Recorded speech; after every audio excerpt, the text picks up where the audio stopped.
The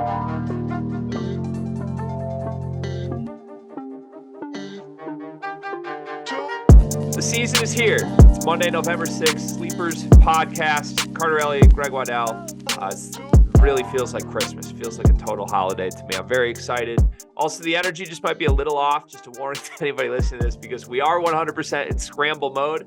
There's no way I'd rather begin a college basketball season than like that. Carter is in New York. As you can see, he cheered on Queen Meg, who did a phenomenal job completing the New York Marathon yesterday. And Carter, must I say, you did a phenomenal job supporting as well. Thank you. I'm wondering why it took you so long to comment on. Do you notice like I'm kind of like New York hipster vibes now? Like I've been here since Friday and now I'm like rolling my hat up and my hat's not covering my ears. Honestly, I didn't know that it wasn't covering your ears because your headphones are covering your ears. That's definitely hipster vibey, number one. Two, I feel like your vibe, like an all black hipster hat with a black shirt, is just what you wear every time you're hungover. Definitely not. I do wear hats a lot when I'm hungover, but I'm actually not hungover. I'm just extremely tired. I don't think you know how much it takes to support someone in the marathon. I know the 26.2 is tough, but like walking around and getting everywhere to support that person, definitely a task in itself. Ridiculous. We're all very concerned that you are a little tired today and not your wife who ran the New York Marathon. But it's good that you're you even have the breakfast bit going. You're eating a banana from a hotel room in New York City right now. I mean, I don't really know who has it better than me if we're gonna start stacking up people, but I'm excited for I'm truly excited for the season. I feel like we're one of those podcasts or people that put in a lot of work in the off season. We dedicated ourselves to our craft, and now it's time to reap the rewards of that with actually talking about real games and what we're going to do this season. So like, I can't wait. I'm truly excited. It's going to be great. If you're not already following Sleepers, you need to, because you don't want to miss out on this. I promise you that. Yeah, it should be fun. I sent a little State of the Union to the Discord this morning. There's a lot of new stuff. There's some old stuff that kind of went away. It's a new era of Sleepers, I would say. Daily episodes, as we've been doing this offseason, available on audio platforms and on our YouTube channel. We had our best week in YouTube history last week. I think it was like 35,000 total views on the YouTube channel. If we can start to do that every single week of the season, like this really can be a viable path forward for us. We also had our best week on like Apple and Spotify as well last week. So I'm really excited. We have some positive momentum right now. Beyond that, some other quick things. Daily Picks returns today. You probably heard over the weekend, if you follow me, we're tweaking the way we're doing this a little bit. Spoiler alert, but presented by Dimers has gone away because when Dimers fires me 5 days before the season, it goes away. We scrambled a little bit, but now we have Dub Club, which is great. They had reached out to actually both of you and I about potentially partnering with them. And basically what Dub Club is, it's a subscription platform that if you follow someone who handicaps bets, you can receive their bets in text form with push notifications or however you want to receive them. So I spun that up. It's a little bit of a money grab play, I'm going to be honest with you. But again, I'm not too big of a man to not admit that I need to do some money grab plays right now while I figure out what's next for my career. Any support there would be great. The good news with that, it's $20, a one-time payment for the entire season. And you'll still get the Daily Picks videos from me for free. You don't have to pay for those. If you just want to get what you've been getting for free, you can. But now there's access where you can see everything I bet, because like using today as an example, I have 5 player props, 5 against the spread plays, 1 like plus 120 player prop parlay. That's the full card. 11 bets tonight. And anyone who wants to see all of that can now see that. In the past, I would just be texting those to you while you and I put 3 picks on Twitter. So that's there. $20 one time for the season. And the good news, if you subscribe to the Sleepers Discord, you get all that for free. You don't have to pay the $20 one time additionally. So that's in place, seems to be working. I did get a bunch of signups over the weekend, which is great. Hopefully I can keep growing that. And that's my one plug. Any thoughts, comments on the new motion for Sleepers card? I just want to say that the stats speak for themselves, and that's a steal on anybody's part who subscribes. $20 for a full season. That's what we like to call great value in the betting world. So if you're not doing that, make sure you do it. I'm excited. I'm also excited that with this, we're not losing the enjoy the day, enjoy the hoops, because that is truly the best part of daily picks. I mean, obviously, I love the plays, but when you end it with that enjoy the day, enjoy the hoops, it just hits completely different. I will say I've never been more nervous than for tonight's slate. 11 picks. I'm terrified of like a 2-9 night. I don't want to put that mojo out there, but first time I've ever been like, hey, you should pay for this to anyone. Got to start off on the right note. The good news is the last 2 seasons, I think the first month was like by far the most profitable month of the season. Really, if it's me versus a computer, I like my chances. No offense to any of our analytics people that we love in that world, but I'll take my chances me versus the computer. We'll see how it goes tonight. Okay, we have a bunch of stuff to talk about. Michigan played over the weekend. We haven't talked about it yet. I think they looked phenomenal, so we're going to get there. 3 of our favorite Big Ten teams are in action, as are like 170 total teams across the country, but we're going to make sure we dedicate one topic to Michigan State, to Purdue, to Illinois today. And then I have a fun little question. There's a bunch of big favorites, like the games aren't very good tonight, but a bunch of top 25 teams are playing. Are any of them going to lose tonight? Is there anybody who's going to go down that we just totally see as an unexpected loss on the very first night of the season? So that's the plan for the show. We'll start with Carter Elliott's comment of the day, though. My YouTube comment of the day is actually a collective of comments, because based off what you said about it being our best week, we had a lot of comments of people basically saying that they found sleepers and they're looking forward to following us during the season. Just know that those don't go unnoticed, and it meant a lot to me. And last night, before I laid my head on the pillow, I looked at this comment and it made me go to bed with a smile on my face. So shout out to Jay Witt Demand. This is my new favorite channel. Like, that just hits different for me. And with college basketball season here, I think that everyone should follow the lead of Jay Witt Demand. And yes, I'm doing another plug after I just plugged it. Follow, subscribe, do all that. Support sleepers. Your support means the world to us.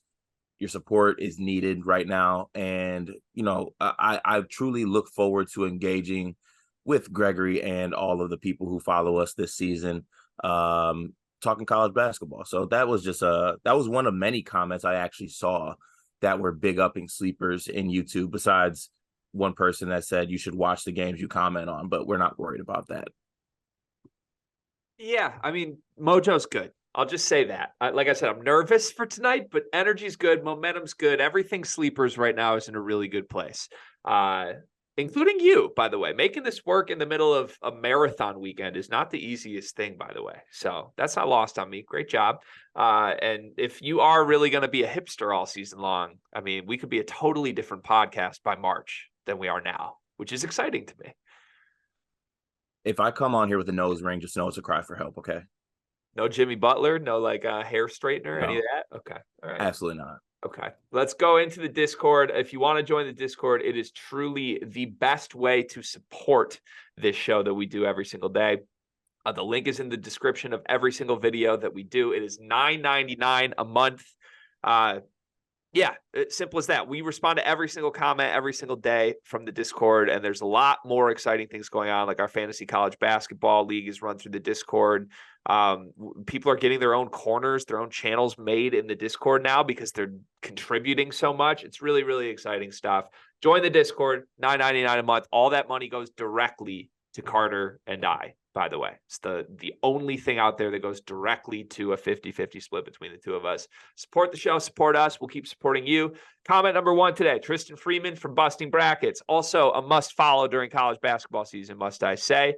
It's just good to see that Tristan's still here, by the way, after this weekend. My man had a wild little Saturday night for himself where, the drinks were flowing, which I know is a rare occurrence for Tristan. He says he only drinks like 3 times a year, but he started talking Pitt Final Four futures. I'm like, that man, a little worried about him right now. He said generational performance from Theo Davis on Friday. Also, you can call Carter a mediocre basketball player, a fat slob, or even a Lithuanian chicken head, but do not act like that man can't count. Okay, everything that preceded the "don't act like that man can't count" is absolutely wild. And I want to speak on the allegations, by the way. I have all of Riley's scores in my phone for the predictions. I just didn't add them up.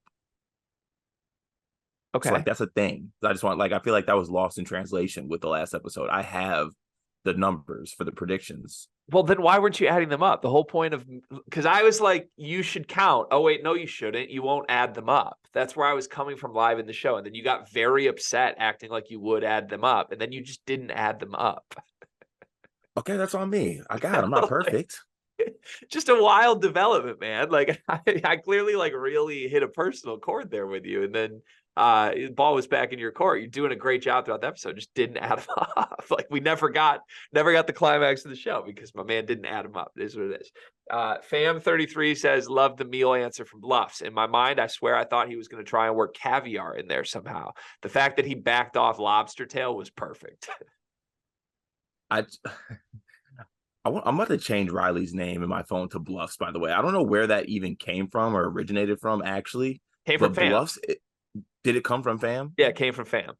Okay, that's just an all-time great nickname. And I think Riley needs to embrace that. Like his name on Twitter should be Bluffs. Like it can be Riley Davis 3, but the actual name should be Bluffs. Yeah, I wholeheartedly agree. Honestly, you know how there's that hypothetical of like name 3 people you wish you could go to dinner with, or like who's your dinner table? You, me, Bluffs, and Fam. Honestly, would be an electric dinner table. If we could work in a little Dion Hill Ford into that, I think that's like all I need for a nice little Friday night. Moving on, Trent Frazier, his GOAT, is back. He says Sleepers Media had a thought earlier that Greg at times is sort of mean to Carter and didn't understand why Carter just let it happen. Good job by Greg for being self-aware towards it. Carter just seems so pure and the nicest person to ever exist, so I was feeling bad. We'll reevaluate and give my grade at the end of next week. I need to do some more film study. Are you being mean to me? I definitely was mean last week. It built up, though. I don't think there was ever like one singular moment that of its own was like a horrifying thing for a friend to say to another friend. But I definitely, there were like 2 back-to-back episodes where I was stacking up the jokes. And yeah, I mean, I had a bad week. Call it what it was. I was on edge a little bit. I took that out on the big fella. It is what it is. He took it like a champ. With that said, is this your burner? Because first of all, if it was your burner, no one would expect your burner to be Trent Frazier is GOAT. But second of all, Carter just seems so pure and the nicest person to ever exist. I mean, when you think about it, that is pretty true. I'm pretty pure and pretty nice. You're a very nice person. You're also like a very violent person sometimes, though. That's usually how it goes. The nicest people are usually the most violent. Maybe. I don't know. You're right. I need to reevaluate some things. Just, I don't think the things you think I need to reevaluate. I need to reevaluate other things. Jack MCM says, thoughts on the Michigan scandal. Oh boy, Jack. It's it's opening day of college basketball here, and we are trying to fly through this for the Bleacher Report show, but I do think we should answer this in some form. We did a full segment on this like 2 weeks ago. Obviously, a lot has changed. Car, you want to go first on this, or you want me to? I'm gonna keep it short and sweet here. It's just funny to me that Michigan fans are reacting the way they are because I think the phrase is that the shoe was on the other foot or something like that. Like they would be acting differently. I don't know what the exact phrase is. You know, if there's one thing I'm going to do, it's mix up the phrase that's supposed to be used in a spot and misuse it. But it's just completely funny to me and laughable that they're reacting the way they are because if it was somebody else in the same situation, they would be up in arms trying to resurrect Bo to come save them and go against everything that they're being cheated against. It's just funny to me, the reaction. I don't think anything's going to happen to them. I think they're going to be fine after this. I really don't think anything's going to happen, but all I know is it's just funny to see how they react when it's against them. Yeah. Yeah, I think this is complicated for sure. Where it starts and ends for me is that this was incredibly stupid by Michigan. There is a bazillion different ways to steal signs that are allowed, that are legal to do.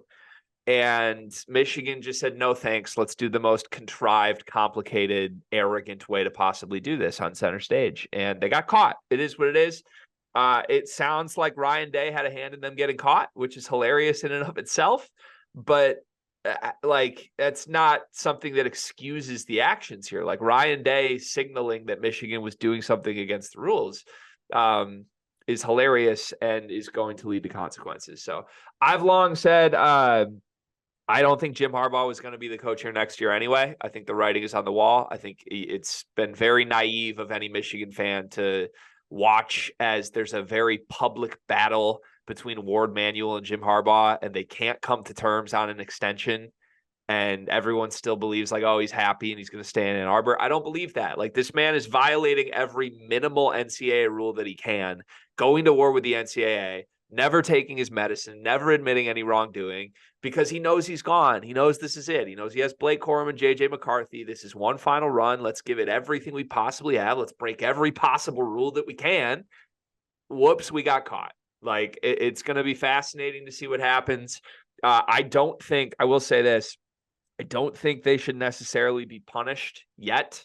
That's my true thing. I think like they should let the investigation play out. In my opinion, likely they'll be on sanctions. I think this program could be on sanctions at the end of this season, and Jim Harbaugh might not be around to take any punishment, whether he deserves it or not. But other than getting Stallions off the staff, I don't think it necessarily is fair to punish this team or this coach in the middle of the season. I've heard that the Big Ten might suspend him 2 games today. If that happens, it's going to get messy and wild because Michigan's going to literally file a lawsuit against the Big Ten, and who knows where it will drag on from here. But to summarize, hilarious, stupid. Michigan deserves penalty, and I don't think there's any program in sports that would have the arrogance to do this way, other than Michigan football under Jim Harbaugh. It's crazy. Travis Nelson says, who is the next basketball content creator that you would want on the show that hasn't yet? Good question. I mean, I said many times I actually want to get Joe Jackson on Sleepers, but I feel like we said that too many times, so I'm going to choose somebody differently here. You know what? I really don't have an answer for that right now, Travis. I'm not going to lie to you. There's not one that really comes to my head. Do you have one in mind? I don't know. I feel like we've collabed with a lot of the people we really like that are kind of in our space. The one we haven't from our like closer personal kind of group would be Evan Miyakawa. I would love to have him on a show. We haven't had him yet. I like selfishly, I was always a big fan of Titus and Tate. So either one of them, now that they've parted ways, would be kind of bucket listy for me to be able to have on the show. But I think we've done a pretty good job at getting the guests we want to get for the most part. Might be more players that I wish we could get, not media. Yeah, true. I'd love to get Hunter on. I would love. Yeah, Hunter. I think Hunter's the real answer. It'd be so good. Ulamog says, Sleeper of the Week goes to Rex for enlightening us on Illini history and educating us on the intricacies of their fan base. The Real Housewives of Champaign is real. Also spot on with the Christmas takes. Congratulations, Rex. Integral part of the Sleepers Discord right now.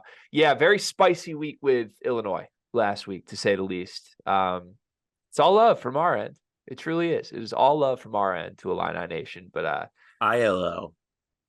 INI.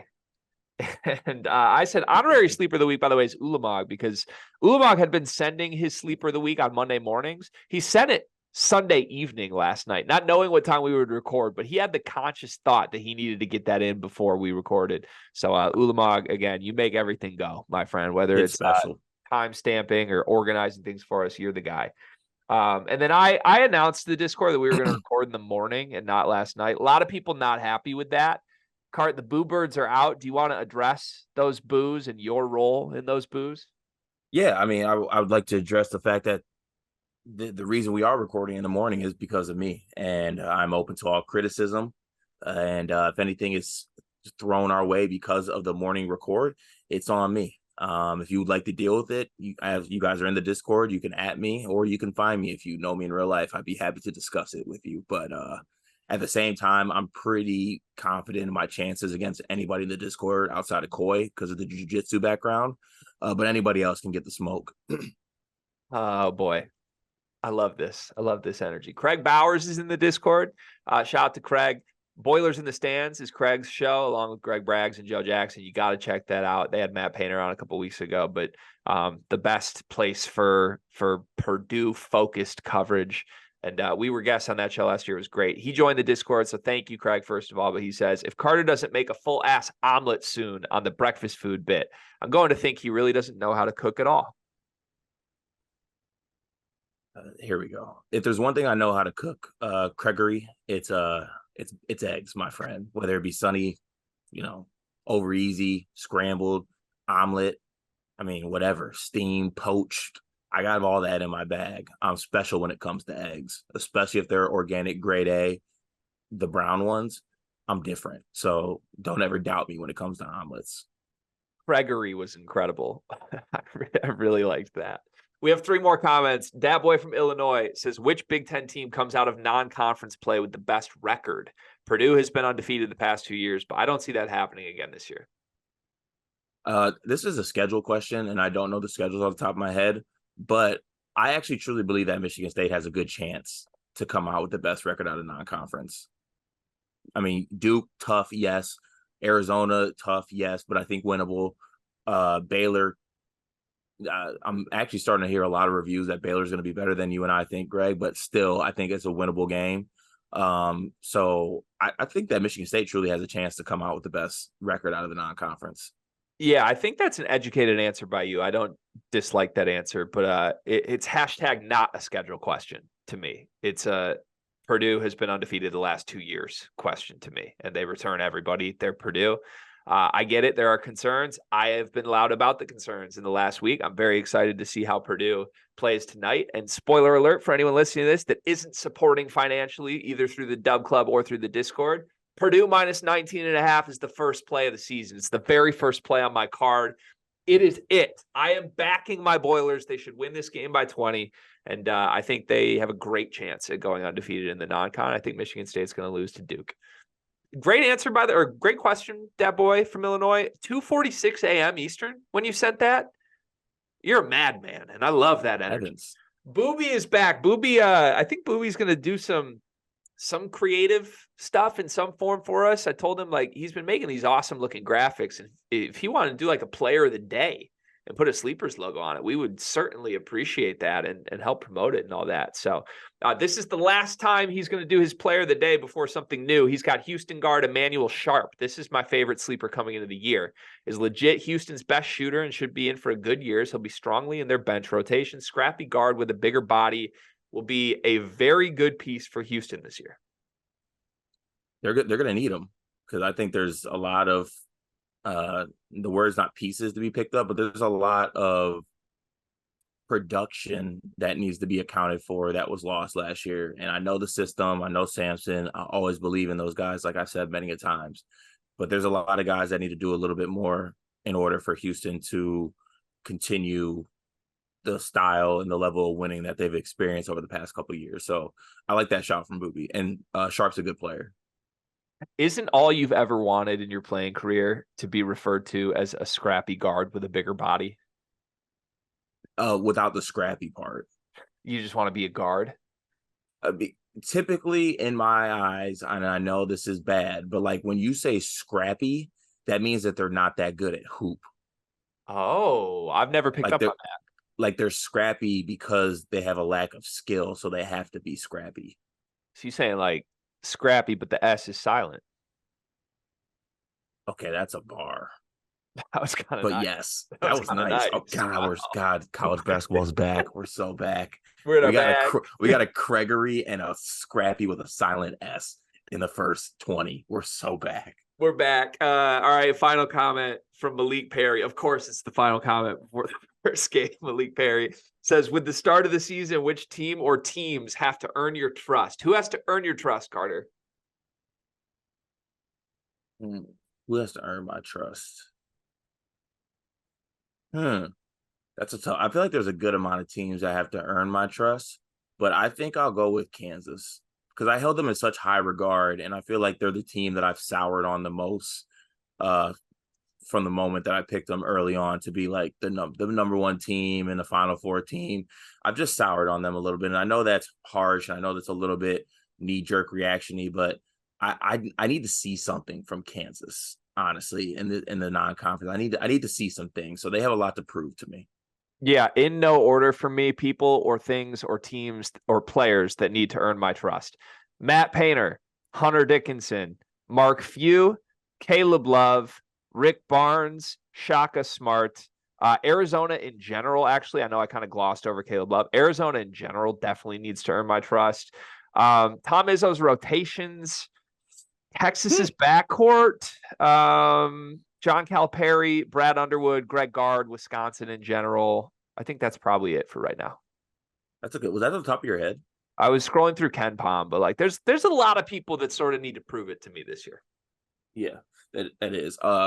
Lastly, I'd be remiss if I didn't shout, and I actually got a little season preview coming out with DK for Spartan Rivals that we're going to release. But one of the things that I put in my season overlook is that Michigan State has a lot to prove this year as a team. Like it has been 3 years of guys honestly being losing 13 games and being somewhat average as a standard for Michigan State basketball. So that team has a lot to prove, and a lot of those guys on that team have a lot to prove, because we could be looking at the end of the season and they could leave their time will be looked at Michigan State as somewhat of just being average for 4 years and never taking that step. So this is a huge prove it year for Michigan State, especially the veterans on that team.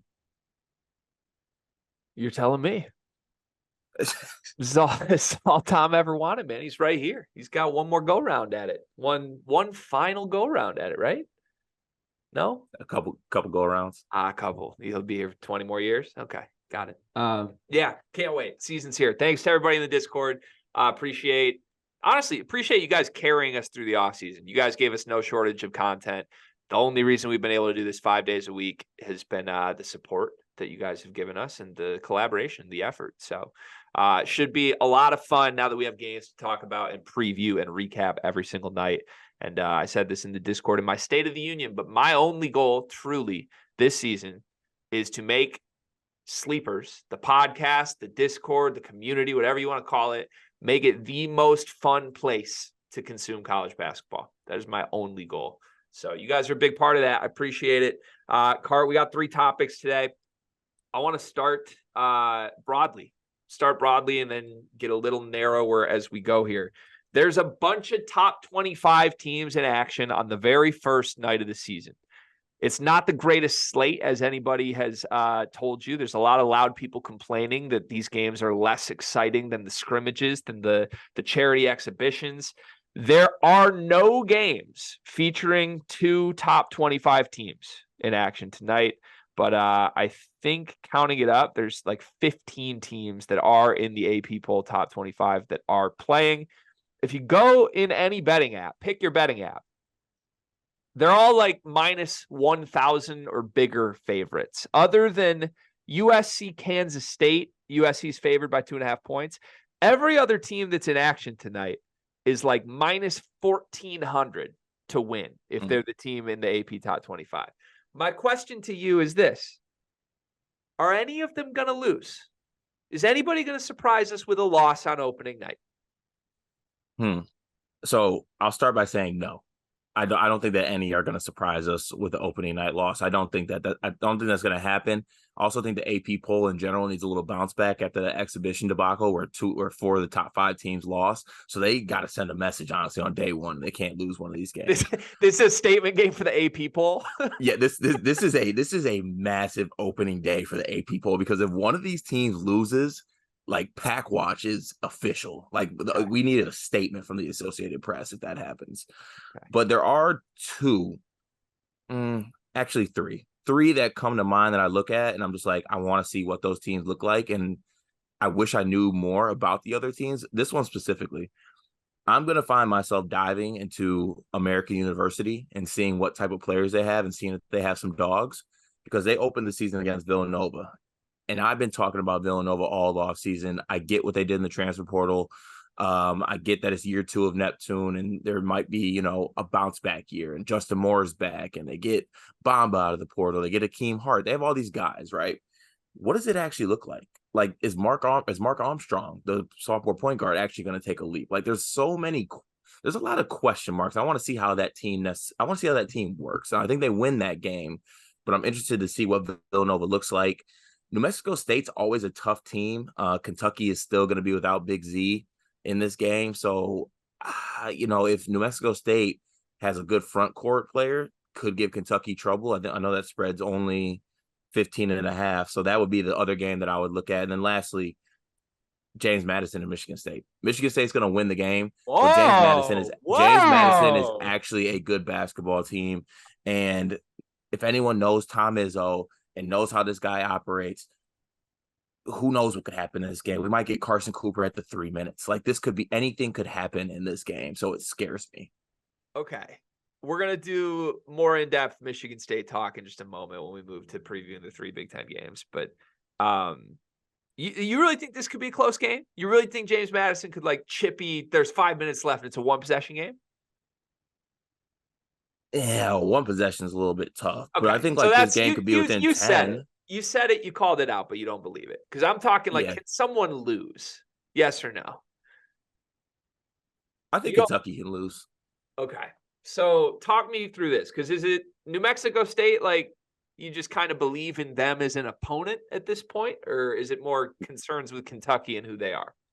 I believe in them as an opponent just because I always think that they're a pretty solid basketball team and they play extremely hard. But also Kentucky doesn't have anybody in the front court. They just don't. Yeah. And so New Mexico State's able to take advantage of that. I could see them keeping this game close and possibly pulling off this upset. And you can't look over the fact that also Calipari played an exhibition game on Friday where he asked the other team not to play zone. That mentally does not have me feeling great about what he's about to come into. If you're asking the other team in an exhibition game to do something, that's bad vibes. Yeah, it's really bad vibes. There's no way around that. Yeah, my hard thing with the slate tonight is I'm looking through and I think there are a lot of teams that are in action tonight that are in the top 25 that I would like to be able to pick out and say, oh, I think this team has question marks that could lead to them getting upset on night one. The problem is you look at the opponents and who they're actually playing, and they're just not good enough for me to see it happening. American, there's nothing redeeming about American to me that thinks they can hang with Villanova, even if I think Villanova is a problematic team. Same with New Mexico State. The more you look at their profile, I'm just not concerned. At a certain point, Kentucky's talent is going to win out. The two that I think are redeeming enough to talk about here are James Madison and Samford, which doesn't bode well for our 2 Big Ten teams, right? Samford is a pretty good basketball team. James Madison is a good basketball team. Those teams can get hot. Those teams can guard. Those teams can show up to a game like this. Purdue and Michigan State are going to have to be on their A game, but I don't know. I'm not betting against either of them. Like I said, I would. Purdue is my first play of the season for a lot of reasons. And Michigan State, I think if I had to be pressed one way or the other, I would bet them to cover. But I'm urging people to stay away from that just because we have no idea how Tom Izzo is going to handle his rotations. More on that in just a moment. So, yeah, I wish I could look the camera in the eyes and be like, I'm on upset alert. Let me call my shot first game.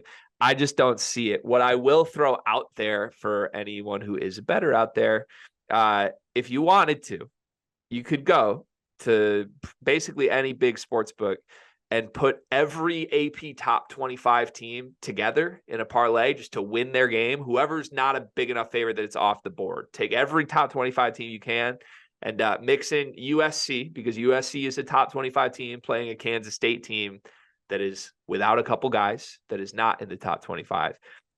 It's plus 102. So you basically get USC down from minus 166 to plus money, plus 102, that none of these top 25 teams will blow some crazy, horrible game on opening night. I kind of like that, to be honest. I will be placing that, to be honest with you. I kind of like that. I feel pretty good about it. All right. I don't know. I really do wish you and I could have pulled the trigger on somebody, but you're like, look, I don't want to be a podcast of lies and faking. This slate stinks. It does. Come on. I could talk myself into I do want to watch Oregon, Georgia. Just because I think Oregon's actually got some guys that I'd like to watch. So I'm intrigued to watch that. But really, I'm waiting to watch Michigan State play James Madison. I'm not even that. I'm excited for that, but obviously that's not a great game. And then you literally got to wait till 10 o'clock tonight to watch Kansas State and USC, and that's the only good game. And is that really that great of a game? Like, I don't know. It's a good game. I It's a hate good like game. fake. No, we're not. It is a good. It What is. we're not going to do is downplay this. It's a good game, man. It's a good game. USC Kansas State's a good is. game. Jerome So we Tang's get one. We laughing. get one. We get one good game on opening Natasha day. Bedingfield. I think Michigan State James Madison's a good game. I do. I don't think that's a bad game. We're not going to hate on the game. College basketball's here. I'm excited. Come on. Things are good. Go get a bagel. Go get who's that dude who went viral in New York trying to get like a scooped bagel? Go get a scooped bagel.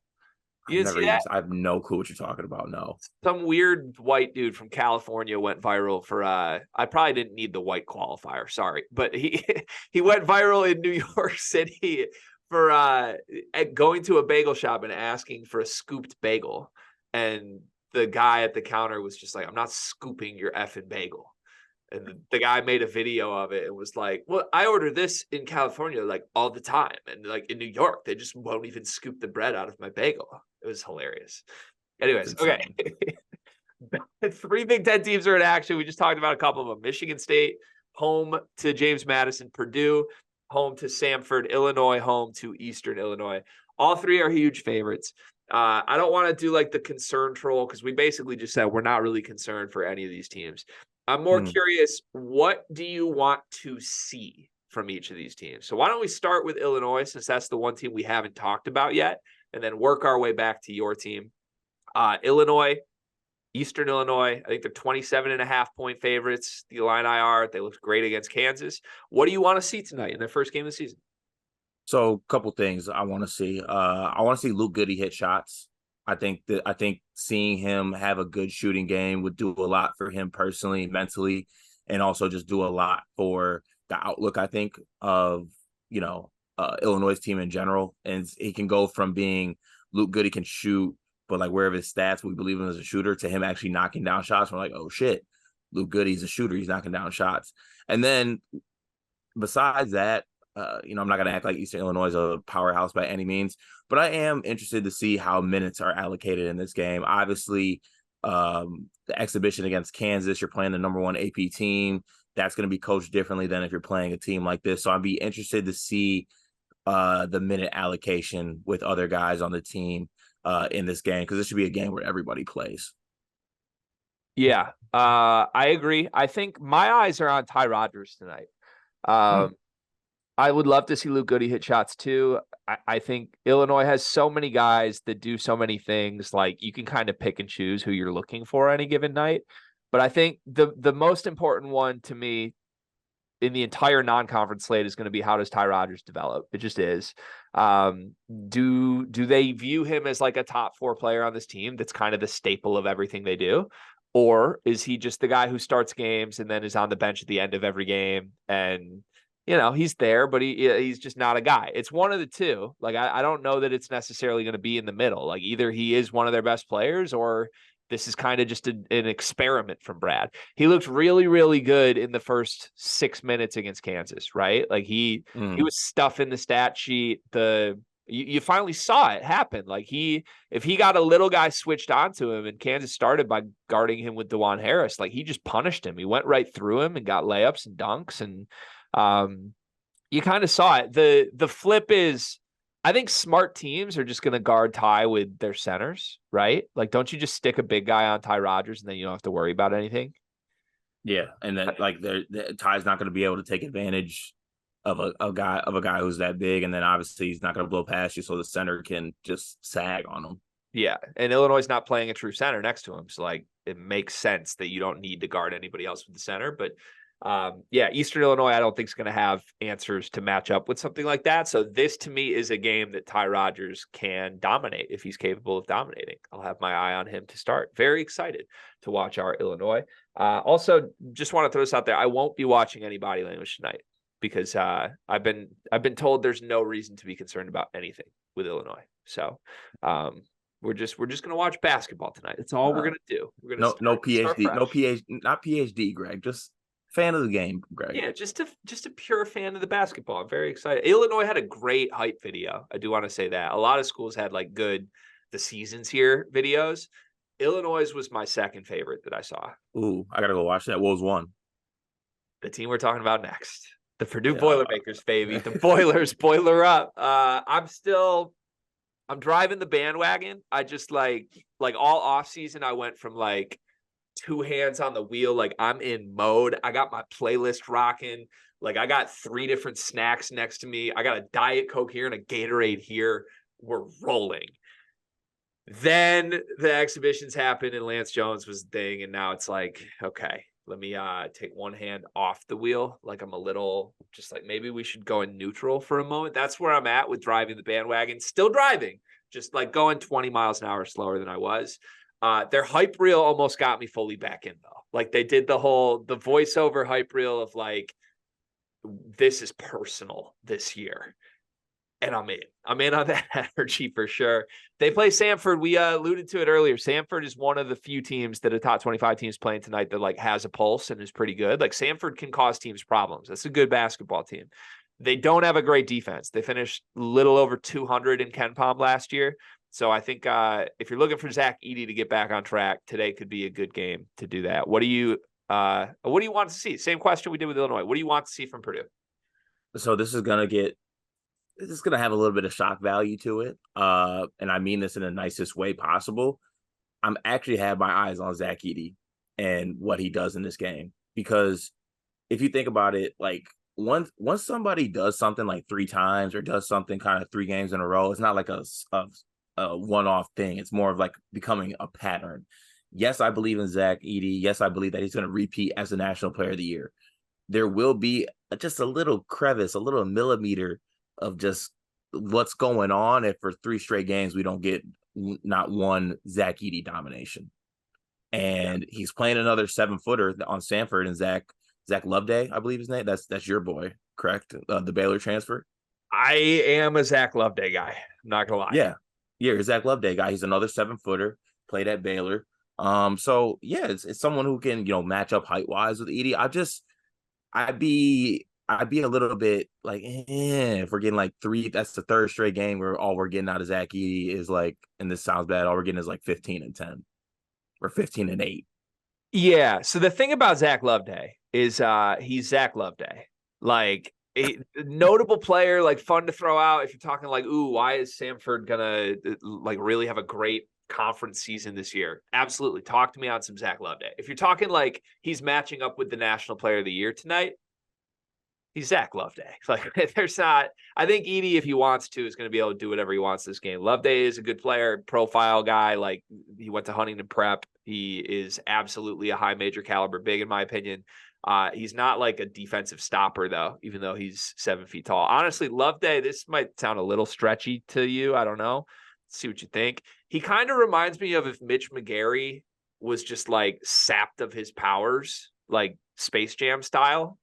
Like if you just took Mitch McGary and made him like 20% of what Mitch McGary is, I think that's Zach Loveday, which is not a guy who's going to cause issues for Zach Edey tonight. What I want to see from Purdue, this might be a little too obvious, but I want to see anything from Miles Colvin, anything positive at all in a real game setting. I will not accept an answer being a great highlight dunk in warmups. Like I know for a fact I'm either going to see Braggs in the stand or Boilers in the stands tweet, or somebody in Mackey is going to hit me with a holy smokes. Miles Colvin's head is at the top of the backboard and he's in pants, and then he doesn't check in until 4 minutes left in the first half. Like I want to see it translate to the game. What better time to do it than now when the season is here? Maybe Miles Colvin's like a bright lights guy. Maybe the exhibitions didn't get his juices going enough. Maybe tonight it does. Maybe he shows up and says, you know what? I am a more talented player than Lance Jones. Let me give you a nice little 12-2 tonight. If I can give you 12-2 with a steal, like I'm in. That's all I need to be right back on the bandwagon. Well, 12-2, a steal, and a cover. And a cover. Cover is critical. And a cover. I'm glad you held me accountable. That's what I'm looking for tonight, actually, a cover. Yeah, absolutely. So one of my favorite things about, opening night is you really get to start to separate, the pros from the Johnnies. And that's what I'm looking for in the Michigan State game today. Michigan State, James Madison, a team that, in my opinion, is a top 5 team in the country. You would say they're full of pros. James Madison, no offense, but team full of Johnnies. Like it just is what it is. A little bit of a caliber difference, even though things got to proceed as they are. So what's your script for Michigan State tonight? What are you looking for out of your Spartans in their first live action? I'm looking for the young front court players to I don't want to say outminute the veterans because I think it's too soon for that, but I want it to be closer. I want it to be closer than it was. What does closer look like to you? Like what's a number that you come away super excited about? Like center position in general, I think that Carson Cooper needs to outminute Mady Sissoko. I'm bad at dividing minutes up. I hate when people ask me that question. It literally puts me in the biggest tizzy of all time because I always just get it wrong and it kills me. But this might be wrong, but I need like Carson Cooper to play like 22 to 25 minutes, I guess, at the center spot, and then the rest divvied up between Mady and Booker. And then also the 4 position, I think it should be a little bit more even. I believe Nick Call played 29 minutes against Tennessee or 28. I think more minutes need to be divvied up to Carr and Booker in that spot. Okay. Yeah, I'll be more pointed. I think you're about you're on the right track of where my head is at. The only one that super matters to me tonight is Xavier Booker because as long as they win, how many minutes these guys play in November truly doesn't matter. Like we can talk about it and project to March. The point is like we need to see the trajectory and the intent from the coaching staff that these guys are not just like end of bench guys. And there's reason to believe they're going to be higher when it comes do or die time. We were told after the game that Xavier Booker's minutes were limited because he missed what was it, shoot around? Shoot around. Shit, honestly, that's one thing I want to see. I want to see all the guys get to shoot around on time. Please. So I buy that, first of all. Like, I do believe Xavier Booker played less minutes than he would have because of a punishment. That's real. What would you set his over-under at, though? Like, how many minutes did he actually finish with last game? Was it 8 minutes? 8, I believe. What would you set his over-under at? Because I think I would still set it at 8. Like, I believe Izzo that he punished him for that. I don't know that I believe that Izzo was going to play him way more if he showed up to shoot around anyway. Really? I would set the over-under at like 13.5, maybe. Okay. But I get like, who do you think those extra Booker minutes went to? Like, did Malik Hall just play 8 more minutes than he should have? I mean, probably Carr, Mady, and it literally was just Mady, Carson, Carr, Malik. That's the only people that got the minutes. But I think like Carr didn't play a crazy amount of minutes. So like if Booker's coming back and taking minutes, he did play. Well, because Malik played 29 minutes.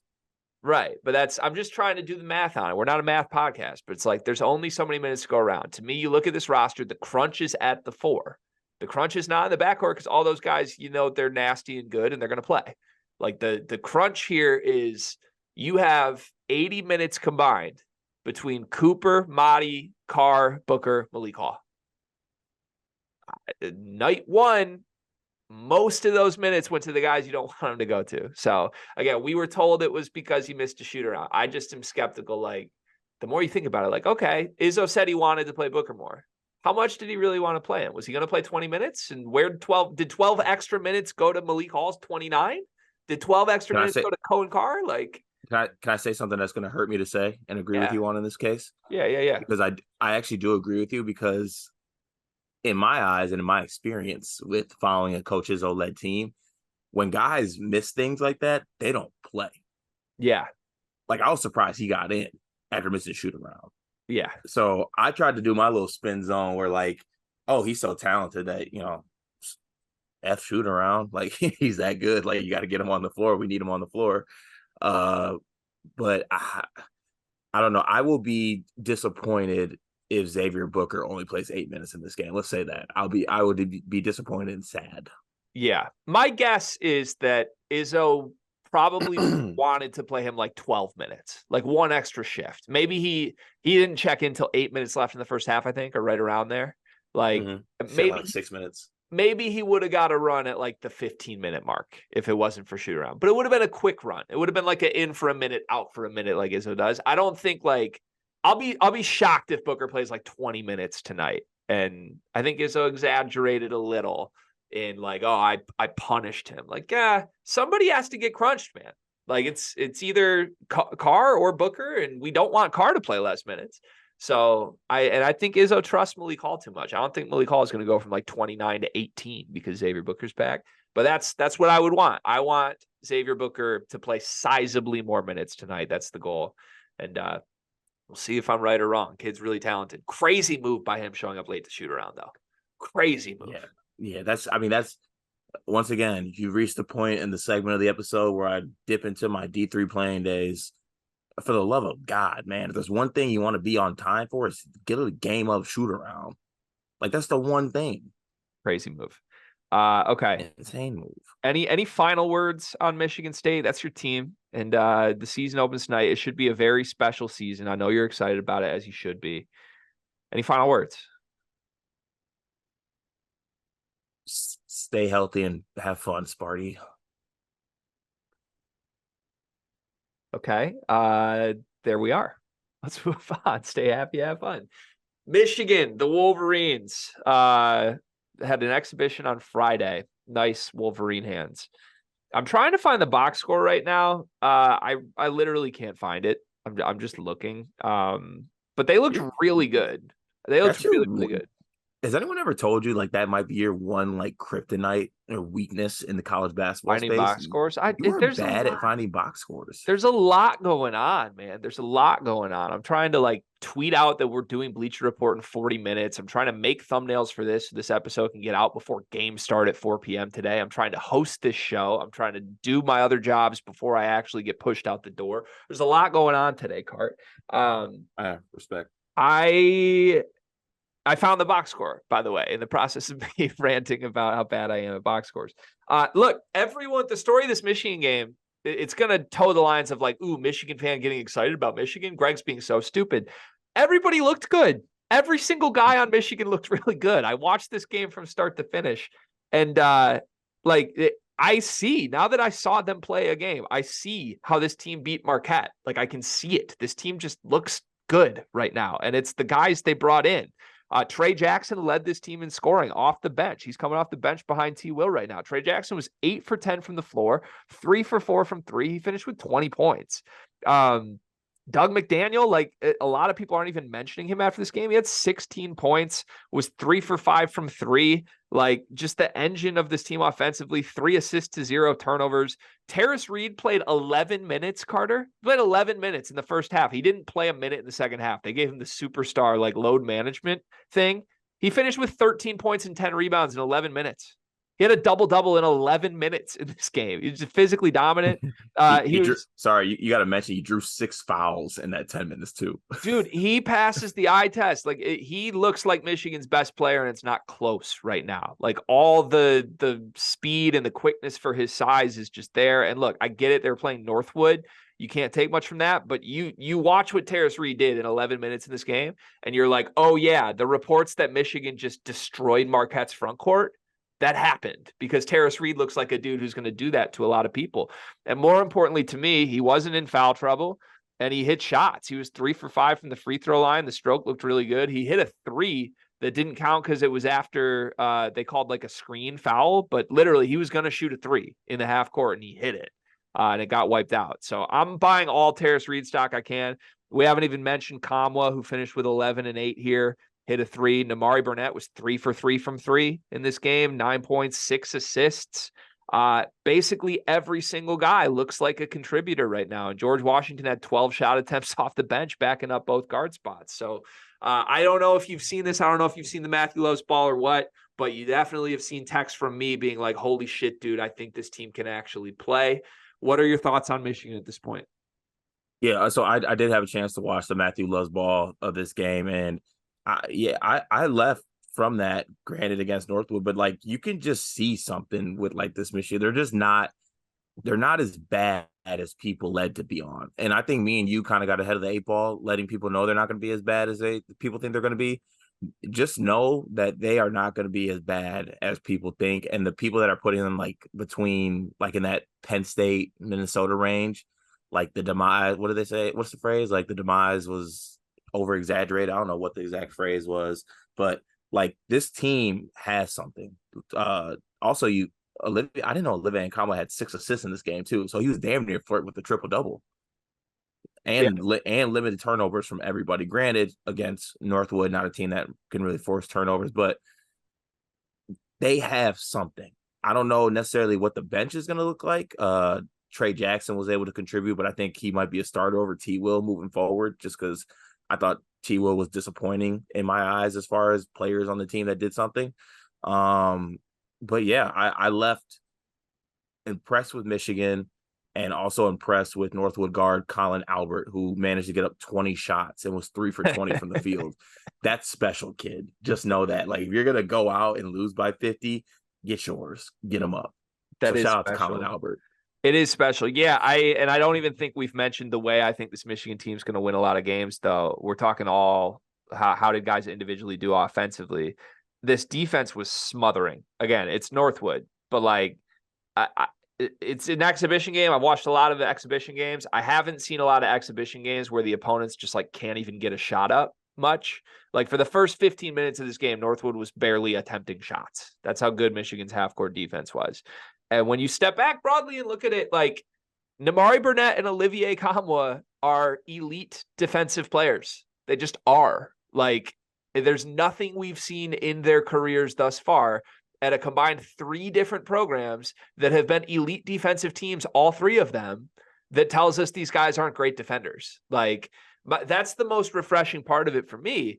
And I'm trying not to like always draw it back to next year, but like it's been so long, dude. It's been so long since I've watched a Michigan basketball game and just seen guys who like do all the little things and play high IQ ball and are unselfish and like gel. Like that's what this team has done for me in the short time that I've watched them. Like as talented as they were last year, like the guys on that team were out for their own. Hunter Dickinson was out to do his nonsense. Jet Howard was out to get his 16 shots a game.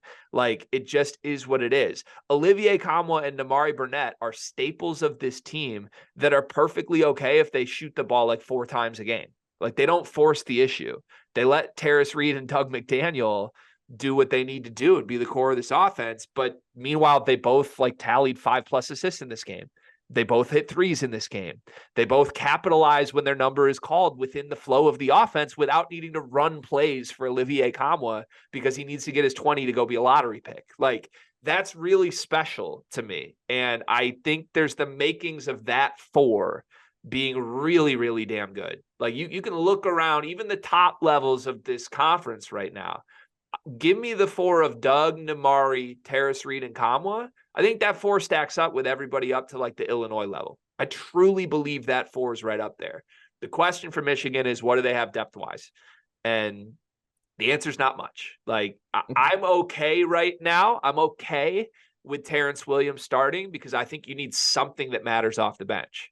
And Trey, the shot looks for real with Trey Jackson. I don't know if anything else does, but he can run, he can dunk, and he will make open shots. I fully believe that. He looks pretty damn good at that right now. So I like him coming off the bench. This is now the second time in 3 live action settings that everybody came away saying Trey Jackson was their best offensive player. It's a good sign. George Washington, I'll give him credit for this. He didn't shoot the ball great in this game. He's not scared at all. Like we gave credit to my man with 20 shots for the other team. Like I think George is going to get him up and he can create space. Like back to my favorite phrase, can he create space? George can go get a shot on his own, like one-on-one late shot clock stuff. Like he'll create a look. Will it go in always? No, but there's some Dwayne Washington vibes to him. And it took Dwayne a couple years to be like a really good player, but I think as far as like Energizer Bunny bench guy, I kind of see that right away for George. But outside of that, like Will Cheddar is going to play for this team and he gives them nothing. Hey, Will Cheddar, 13 boards, damn it. Fake boards. Fake boards, okay. Fake boards. Also, did you just pull that Dwayne Washington comp? Did that just happen just now? I've been sitting on it for a while, but I mean, because that's a great comp, my friend. I love that comp. Yeah, it's a good one. I think they're similar guys, and of course they have the same last name. So undersized little Energizer Bunny scorer guards. Like I think there's a world where before George leaves Michigan, he's like a 15 a game guy.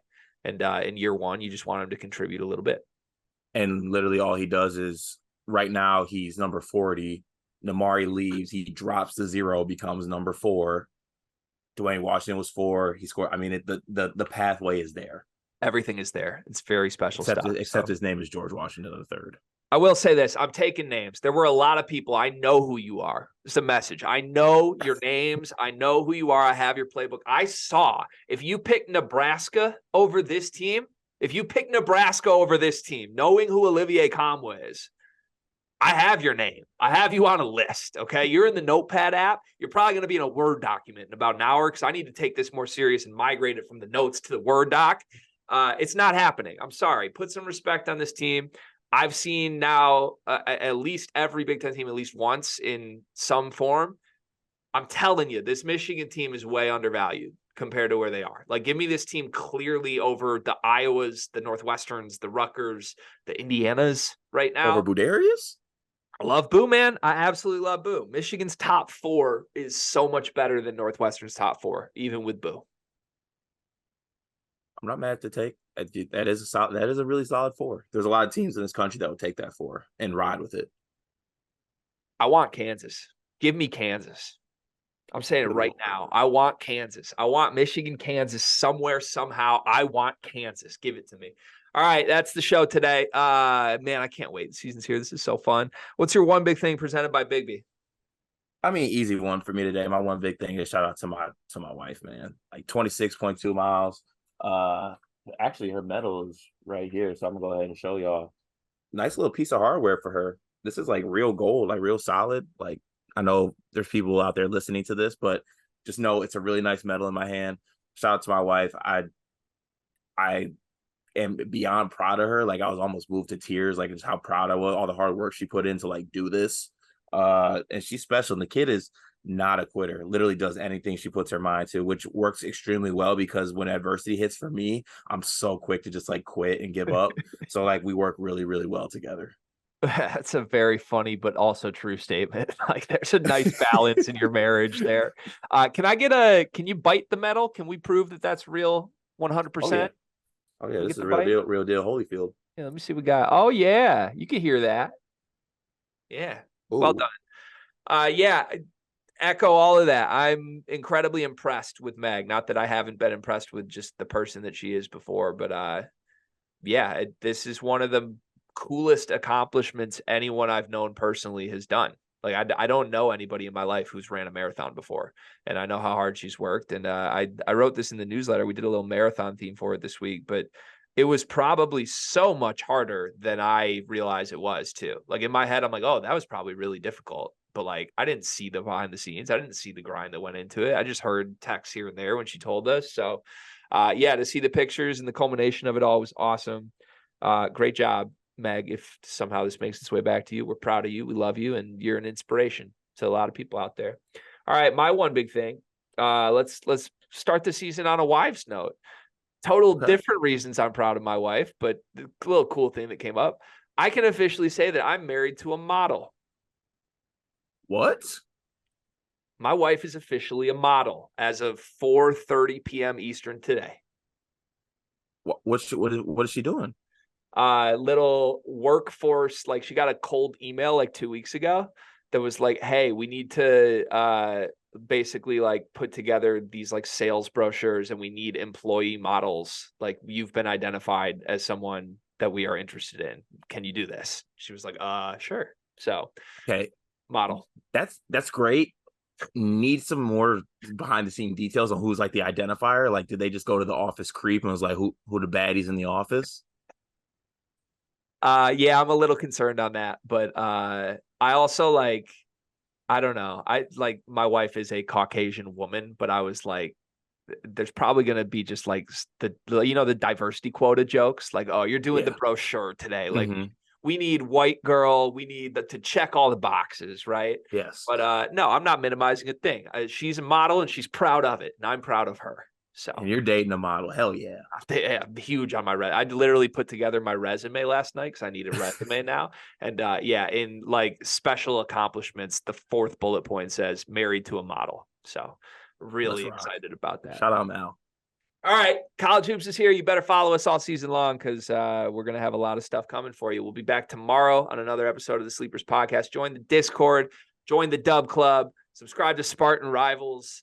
If you want to just Venmo me too, that's fine. We'll see you tomorrow.